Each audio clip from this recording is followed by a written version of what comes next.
जो भी आंदोलन होता है उसमें एक शक्ति होती है और वो शक्ति जनता की ताकत होती है।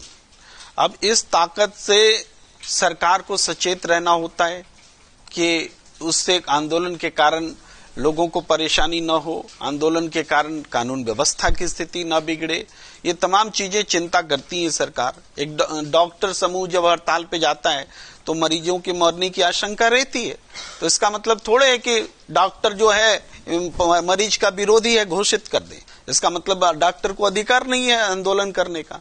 आंदोलन होगा, डॉक्टर अगर आंदोलन पे जाएंगे तो मरीज की मौत होगी, लेकिन इसकी जिम्मेदारी चुनी हुई सरकार की होती है कि वो मरीज की मौत ना हो और डॉक्टर को आंदोलन पे रोके, क्योंकि जनता ने सरकार को चुना है, डॉक्टरों को नहीं चुना है। जनता, ये मूल बात को समझना पड़ेगा। अब है कि आंदोलनकारी का जो पेंट किया जा रहा है कि ऐसे हैं वैसे हैं। देखिए, सबसे पहले सड़क को जाम किसने किया? सड़क जाम तो किसानों ने नहीं लगाया। सड़क जाम कीले ठोकी गई, बड़ी बड़ी सीमेंट की चीजें बनाई गई, गिट्टी भरे गए, क्या नहीं किया गया? ऐसा तो दुनिया में कहीं नहीं हुआ भाई, दुनिया में कहीं नहीं हुआ। लेकिन ये चीजें हुई, जाम लगाया, सड़क जाम सरकार ने लगाया। सरकार को क्या हक है सड़क जाम लगाने का? भाई पंजाब हरियाणा हाईकोर्ट पूछ रहा है, हक क्या है सरकार को कि सड़क पर जाम लगाए? तो गलत की शुरुआत सरकार ने कर दी। अब वो ट्रैक्टर, अगर उसने तैयारी की कि हम इस बैरिकेड को तोड़ेंगे, तो वो उस ट्रैक्टर में जो भी बदलाव का जिक्र अवधेश जी कर रहे हैं, उस बदलाव के लिए जिम्मेदार सरकार हुई कि वो आंदोलनकारी हुआ? उसने क्यों इस तरह से सीमेंटिंग की बैरिकेड की? उसको क्या हक है सरकार को कि सड़क पर चलने नहीं देंगे, दिल्ली में घुसने नहीं देंगे? दिल्ली क्या किसी के बाप की है? दिल्ली क्या किसानों की नहीं है? क्या आम जनता की दिल्ली नहीं है? और लेकिन दिल्ली में हम घुसने नहीं देंगे, ये कौन सा संकल्प है? ये संकल्प ही अलोकतांत्रिक है। जब अलोकतांत्रिक हो जाएगी सरकार, तो बुलडोजर न्याय बोलती है भाई। बुलडोजर से किसी को कुछ भी कर लो। आप रिपोर्टिंग कर रहे हैं, आपकी रिपोर्टिंग अगर अगेंस्ट में होगी सरकार की, तो सरकार जाके आपका बुलडोजर से घर गिरा दे सकती है। भाई क्यों हम 144 धारा तोड़ेंगे तो हमारा घर सरकार बुलडोजर से गिरा दे सकती है? क्यों आप पूछ नहीं सकते? बुलडोजर न्याय है। जब सरकार बुलडोजर न्याय को न्याय बताएगी तो जनता से क्या आप अपेक्षा करते हैं? जनता तो, आंदोलन तो होता ही है कानून को तोड़ने के लिए। आंदोलन का 144 धारा फॉलो करके आंदोलन होगा कि डिसिप्लिन में आइए, लाइन में लग जाइए और दिल्ली में जाइए।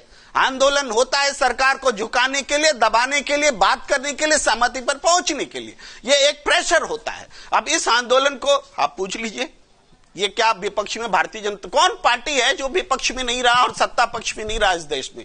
तो विपक्ष में जब रहते हैं तो क्या इन्होंने आंदोलन नहीं किए? क्या किसी पार्टी ने आंदोलन नहीं किए? क्या कोई कह सकता है कि किसी पार्टी के आंदोलन में कभी कोई हिंसा ही नहीं हुई?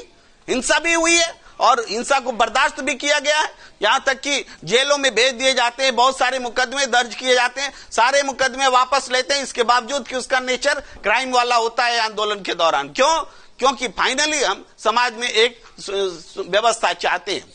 ये आंदोलन हो क्यों रहा है? कौन सी नई मांग आ गई भाई? ये सारी मांगे सरकार की मंजूर की हुई मांगे हैं। ये मांग नहीं है, ये तो वादा पूरा करो आंदोलन है। तो वादा पूरा करने के लिए भी आंदोलन करना पड़ेगा क्या? जो आपने कमिट कर दिया कि हम कानून वापस लेते हैं, काला कानून वापस लेते हैं, और उसके बाद में कहा कि अब एमएसपी बनाते हैं। एमएसपी की 37-33 बैठकें हो गई, उस बैठक के बारे में देश को कुछ पता नहीं है। अब भी कह रहे हैं कि टाइम चाहिए और आंदोलन चाहिए। तो आपको क्या 5 साल के लिए चुनने के बजाय क्या आपको 50 साल के लिए चुना जाएगा? जनता 5 साल आपको चुन के देती है, आप 3 साल में अब तक कोई परिणाम नहीं निकाल सके, और अब कहते हैं कि फिर अगली बार चुन के आएंगे। अगली बार चुन के ही नहीं आओगे तुम। तो इसी कार्यकाल में आपको सॉल्यूशन देना पड़ेगा। इसीलिए जनता सड़क पर है। और आंदोलन को दोष देना, आप कह रहे हैं कि आंदोलनकारी ऐसे है वैसे। इधर वार्ता चल रही है तो रात में आंसू बम गिराने का क्या मतलब है? रात में आंसू बम गिराएंगे आप? ये इजराइल और हमास की लड़ाई बना दिया है क्या आपने? और ये जो हालात बना दिया, और उसके बाद अगर कोई बेचैनी में कोई प्रतिक्रिया करेगा तो उसको देशद्रोही कहोगे? देशद्रोही वो लोग हैं जो जनता पर, अपनी जनता पर आसमान से बम गिरा रहे हैं। ये अलोकतांत्रिक सरकार है, ये जनता विरोधी सरकार है, और इसका जवाब जनता देगी। अगर आप ये वीडियो YouTube पर देख रहे हैं तो हमारे चैनल को सब्सक्राइब करें और बेल आइकन को दबाना ना भूलें। अगर आप Facebook पर यह वीडियो देख रहे हैं तो हमारे पेज को लाइक करें।